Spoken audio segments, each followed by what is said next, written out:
2 years ago, we were on this stage about a week after Russia invaded Ukraine with the historian and author Anne Applebaum, and the conversation was very different than we had prepared for. This year, we're on the stage about a week after Sora, OpenAI's video project, launched a video, which hopefully we're about to see. So a set of videos were released by Sora. This is not available to the public yet. I hope some of in the room have seen this. This video was created with a 2-sentence prompt and is a preview of what's coming, and was the holy fucking shit moment for Hollywood in the last week. Jeffrey Katzenberg said that he expects 90% of animation jobs to go away in the next couple of years in the city. Tyler Perry paused work on an $800 million studio build-out. Is Hollywood dead? You know, I was thinking about that. If I were Tyler Perry, I would pivot my $800 million investment and double down on building the first AI-native, AI-forward production studio. Because I believe the ones that are going to figure out how to leverage AI to be ahead are going to win. But yes, it is going to be disruptive. I think a lot of jobs I don't know if they'll totally go away, but they will morph. But I'm excited because it's going to democratize video production and democratize storytellers and storytelling. Greg, as a technologist, and you work at Oracle, you're not here speaking on behalf of Oracle, but as a technologist, I mean, for me, from what I'd seen, this is, like, I thought we'd be here in maybe 2 years, year and a half. How does it square with you thought where we'd be? Well, it's not telling a story, right? It's showing an image. There are people walking down a lane. The human creative element is to tell the story, is to bring out a narrative, right? So it's the possibility here is the fusion of these two things coming together. And we're already doing that now. We just look at the language models. Typically, they're not replacing humans, they're augmenting humans in knowledge worker capacities across all kinds of industries, right? They're making people more productive, making them faster. I think we have the same possibilities here when it comes to video production and studio work, which is, okay, we already did animation, right? Animation hasn't replaced actors. Right, it's taken actors into new roles. It's given them new possibilities. I don't think there's any reason to think that we won't see whole new ways of engaging in the creative process that leverages AI to create parts of the visualization, but still is flowing from the human, creating the meta-narrative, creating the structure of the creative process that manifests itself in the video. Right, but does that mean that Ava DuVernay can create a better prompt than a 17-year-old in Riverside? Or does that mean that really this technology is going to integrate with what we know maybe the movie making process? Maybe look at music, bands. You can go on Bandcamp and you can see 1 billion bands that are creating things in the garage, and now they're doing something that looks like professional music production. Some of them are quite good. Right? Has it replaced the music industry? Not really. Has it gotten rid of the ability to commercialize music at scale? No. Taylor Swift's worth billions of dollars. So I think that, we're going to see disruption. There's no question about that. Same way workers were disrupted with the Industrial Revolution, right? And that had all kinds of consequences. And how do people live? How do they make money? Where do they live, right? Well, maybe we'll see similar consequences when it comes to creative studio effects, but I don't think it means it wipes out industries. Right. Rana, you and I both have teenagers. Right. My teenagers are at 2 different schools, both of which have banned AI, and that seems crazy to me. They're going to have to learn how to use these tools. How should young people be thinking about these tools and engaging with them, and how should schools be thinking about what policies to put in place? Yeah, I think it's super important that we allow again, back to this, like, whoever's going to figure out how to use AI is going to be ahead of the game. So I feel strongly that we should, and your boys are probably already experimenting with these AI technologies, as is my son, who's 15. And my daughter, yep. Yep, they're already doing that. So doing that in a thoughtful way that's integrated with their everyday experiences is very important. I love this vision of everybody having access to a personal AI assistant. And I think we're headed in that direction. That's going to help you be healthier, more productive, more knowledgeable, more connected. But at the same time, I worry. So for example, there are all these companies right now, like Replica and Character.ai as 2 specific examples, where you can create an AI friend or an AI companion. And on the one hand, it can help with mental health support, and it's somebody or something that could give you access to a lot of information. But we're already seeing these young people spend hours and hours a day engaging with these companions and not with actual friends. And as a mom, I don't know if I'm comfortable if Adam said, I just spent the last 3 hours talking to my AI companion. I think it's a very slippery slope. It's a very, we have to be very careful here. Well, we got it wrong with social media, right? Right. I mean, the data is super clear. So how do we think about getting this part right? As we evolve from interacting with friends in real life to friends online to now companion and agents, a friend, a buddy, her, whatever it is. Exactly. How should we be thinking about what that looks like? I mean, why can't these companies, have a high bar, right, and not wait for regulation? So, for example, it should be the case that if you're engaging with an AI companion or friend, this companion should say, you know what, you've been talking to me for the last 3 hours.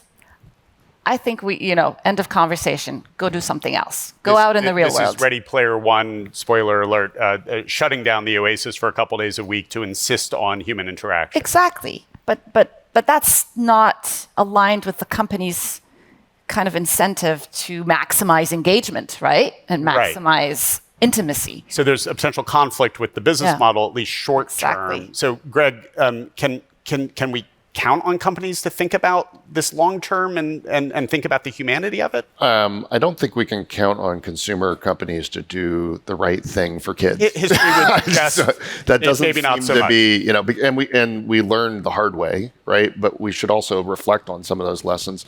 It was interesting. I was in the East Coast a few weeks ago, and there were placards for a private school that had a cross out through a computer and a cross out through a cell phone. The idea that you're coming to the school and, hey, we're going to teach you how to learn by actually reading, and you're going to be forced into more kind of rigorous modes of thinking. There's a kind of an appeal to that.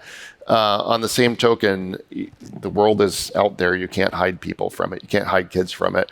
I think part of the immediate term responsibility is going to fall to the schools and to the parents, which is, yes, people are going to be exposed to this, but you're going to have to control the exposure. I mean, good luck with a lot of the parents, right? I mean, again, we saw also social media, sort of no comprehension of how to set boundaries, how to set limits, what that looks like, notwithstanding Common Sense Media, others doing good work on it. I like the idea, though, of not having a tablet with every kid all day in school, but having a session where it's a structured engagement and you're teaching the kids how to expect to interact with these systems, and also where their limitations and where their distortions are, right? And the distortion factor is a huge one, because these chatbot kind of interactions have been around since the 70s. I remember little Z80 home-built computers. This is different. I mean, we're talking about near human interaction, and what we're experiencing today is literally the worst it will ever be. Exactly. It will never be worse than it is today. So can I give an example Please. from my son's experience? So when ChatGPT first came out, basically, the science teacher said you're allowed to use this, but just basically disclose that you've been using ChatGPT. And so he went online. He was doing a research paper on trash retrieval in underrepresented communities, whatever. And ChatGPT came up with these 8 sources, and he couldn't find them. So he came to me and he was like, "Mom, I'm really struggling. These seem legit, full sources, but they don't exist." And it was an amazing conversation to talk about how these LLMs work, AI hallucinations, and how to think through all of that. It was an amazing learning moment. So I think denying our kids that experience is not smart, but having them be AI literate is what we want them to be. Right. And we were talking backstage and acknowledging that when you do a Google search, you see all the sources, right? Am I going to, a more neutral source, something that feels more right, more left, whatever it might be, right?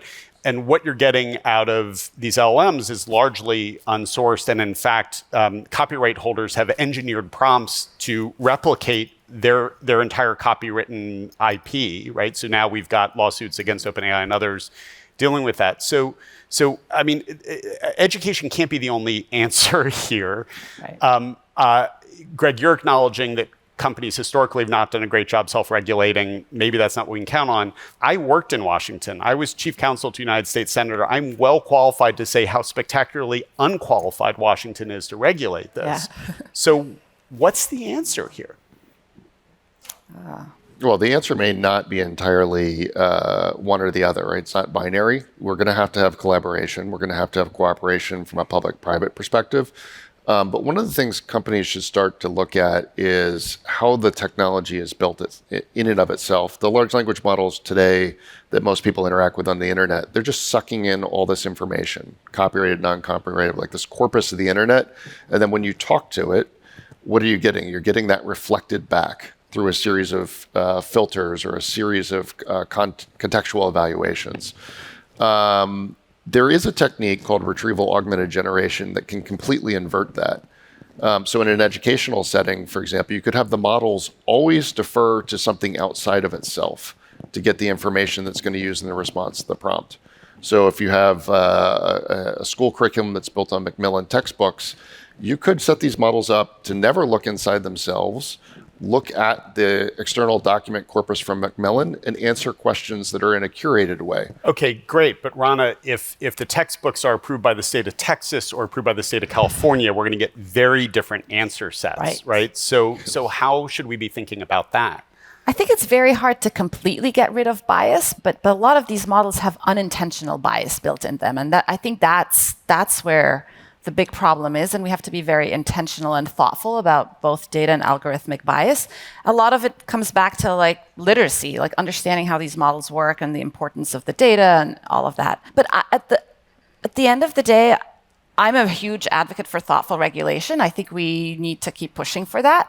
But I agree with you, we can't wait for regulation. Okay, so as leaders, we need to lead the way, like all of us in this room. Like we're innovating in this space. We're at the forefront of inventing these technologies, deploying these technologies.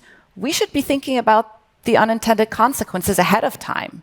So we saw just this week with Google's Gemini, this is not to pick on Google because everyone's got these biases built into these problems, but prompts for images of Nazi soldiers that return black soldiers, a prompt for images of popes that returned female popes, which offensive to many Catholics and also kind of transgressive and like interesting, but like clearly reflecting biases that are built into the tech. So if the ghosts of human bias are going to be latent in the machines already, they're built in, are we already kind of behind? Have we already lost?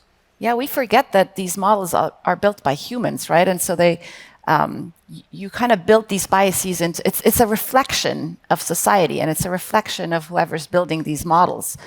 So we're seeing that. What do we do to fix that? I mean, is there a way to address that, or is the game already up here, Greg? Well, I think everybody wants viewpoint neutrality. Like that is sort of the standard that people are expecting. And then when they encounter the models, they find out, oh, well, that's not what actually happens. In the case of Google, all the instruction tuning and so forth was clearly militating toward a certain progression of creative development for the images that maybe reflected what people in Google like, but didn't play well out in the broader world.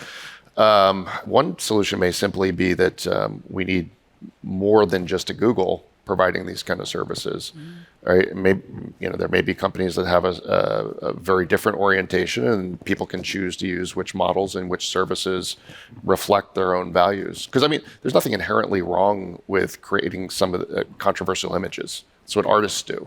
Right? If you go into any contemporary art exhibit today, transgression almost over-defined. Sure, but if the prompt specifically asks for that, right, that's one thing. If the prompt is asking for something historical and it is returning something ahistorical. I think it's a poor choice. Okay. But I'm just saying maybe we need more systems that are reflected in trying to give historical accuracy, right? And then who's trusted or at least better capable of doing that. I also think more transparency around how these models are, we have no idea what data is going into the training of these models. So a little bit more transparency on the model training, but also on how these models are validated or tested or challenged, I think would be very important for consumers. And ultimately, consumers can also vote with their feet by deciding which models to use and adopt. Sure, and one of the challenges is to be a real player in AI, you need, a gazillion dollars. You need massive computing power, right? It's very hard for a startup seeing that Sora video to say, "Oh, we're gonna go after this category," given the time, money, and literally the energy that it takes to train. So, is there a way to level the playing field a little bit and make sure that smaller players that maybe have more ethical business models are getting a chance to surface? So I do a lot of investing in the AI space, and I feel very passionately about this. I think we need to support. There's going to be a need for new architectures that run on the edge with smaller, more focused data, like you were talking about. And so that's one piece of it, finding these new innovators that are building these like next generation models and architectures. But at the same time, if we're investors, we need to hold a higher bar of the founders. Like, do they think about ethics? Do they think about the moral obligations of these technologies? Like, at the end of the day, like more diverse minds and brains around the table will help us deal with bias because you'll have different from people with different perspectives. So, but most of the time, these founding teams don't think about that at all. They don't have diversity of thought and diversity of perspective as a priority. So I feel like for all the investors in the room, it's a responsibility we have. One of the things that I'm spending a lot of time thinking about, and I'm generally an AI optimist. We wouldn't be here having this conversation otherwise, notwithstanding the challenges that we're talking about. But seeing this and having seen the AI voice clone robocalls in New Hampshire in the primary season, I'm already worried about a free and fair election and what is going to be influencing voter behavior. And I'm especially worried about the bad actors out there, right? Those who have an interest in undermining American democracy, largely abroad, but also, within our borders. Yeah. If YouTube or TikTok or Meta called each of you and said, what should we be doing? How should we be thinking about protecting against deepfakes that are going to potentially swing an election? What would you be saying to them? Transparency. The number one problem I see right now is we really have no deep understanding of what's happening inside these systems. The first thing and of course, when they react and they put in their own internal regulations and they're not transparent against, everybody screams bias in one direction or another, right? Like, Twitter is throwing the election to the Republicans, it's throwing the election to the Democrats. Well, maybe they're struggling to put controls in place, and we really need to understand what the controls are. Doesn't that transparency actually let the bad actors know how to beat the system more easily? It lets the public know how these systems are going to operate. I think the bad actors are going to be experimenting with how they can break the system no matter what. I don't know how much of an edge that really gives them. You've got sophisticated people playing on the boundaries of what technology breaches they can find. They're going to find the breaches no matter what. Right now, the number one problem I see is that no one really knows what's happening inside these systems, and nobody really trusts that these are neutral actors in the political process in particular. And that causes just a whole wave of toxic effects downstream. So I would say transparency upfront now. Here's what we see, here's what we're going to do. So all the cards are on the table and people can at least understand what this set of decisions means in terms of implications for how our social or political systems play out. All right, Ryan, I'm going to ask you to yes and that. Yeah, What's exactly. the and on that? The and on that. I saw Sora, I saw an article mention that basically Sora will try to watermark or at least disclose if a video is generated using their technology. So it's AI generated video. I think the solution, one way to think about it is a human in the loop, but that's not scalable, right? Yep. That's not going to scale. So it has to be an algorithmic solution, and we just, as a country, we're going to have to, as a nation, we're going to have to be 2 steps ahead algorithmically in terms of what these models can do. And well, again, how transparent are the social media companies about what they can or can't detect? Right. I actually don't know the answer to that question. Right. But we know it's an arms race, right? So staying 2 steps ahead might be impossible. We might be best hoping for being half a step ahead. Behind. right? I mean, and this is going to take investments not of millions or tens of millions. It's going to be hundreds of millions, probably billions of dollars to stay there. Is that consistent with their business model, or are they going to laugh when you say, this is my advice, is spend whatever it takes to make sure that we're no worse than a half beat behind? I actually think it's going to spur a whole new economy. Like as we think about, for example, the virtual human economy, right? Like where you can now generate digital twins and likeness for all of us. Well, I think there's going to be new companies that are going to be in the business of licensing, these AI generated content and characters, and we're going to see new business models. So I think it's going to spur an economy, but I don't know if it's going to happen in time for election. I'm worried. Okay. Because once this content is out, it's really hard to undo it in somebody like my mom's brain, right? So is this actually a call to arms for the platforms from both of you, saying you've got to invest whatever you need to invest to protect the public and protect our democracy right now? Well, I don't run a social media company, so it's hard for me but to say what the advice. decision matrix should be. But if I were to look at it as a citizen, as a user of social media, as a parent, their brand is dependent on showing responsibility in the context of a technology revolution that's playing out in lifetime. So if I were trying to manage the brand, I would be very concerned about this as much as I would be about consumer growth of consumer count and hits and interaction with the platform. I would say this would be my number one concern, especially this year, given that it is a major election year. Rana? Yeah, I would agree. 100% agree with that. Okay. 23 minutes is not a lot of time to discuss everything happening in the world of AI. Before we wrap, Rana, you've just left your job. You were founder, CEO of Affectiva, which was acquired, you sold, and you're off. You referenced making some investments in the AI space. What's coming next for you? So a couple of things. One of them is I'm raising a fund to invest in AI native companies that are at the intersection of AI, health and well-being, including mental health, climate protection, and sustainable food systems. And I know there's many people probably in the audience that are interested in this too. So reach out. I'd love to collaborate and partner. And then the other one, because you don't have enough going on, is WaitWhat is the home of Reid Hoffman's Masters of Scale. This panel is somewhat cheekily called Masters of AI because good luck on that. But you're also going to be hosting a new show called Pioneers of AI, joining the Masters of Scale family. And we're excited to have you. And thank you all for your time today. Thank you.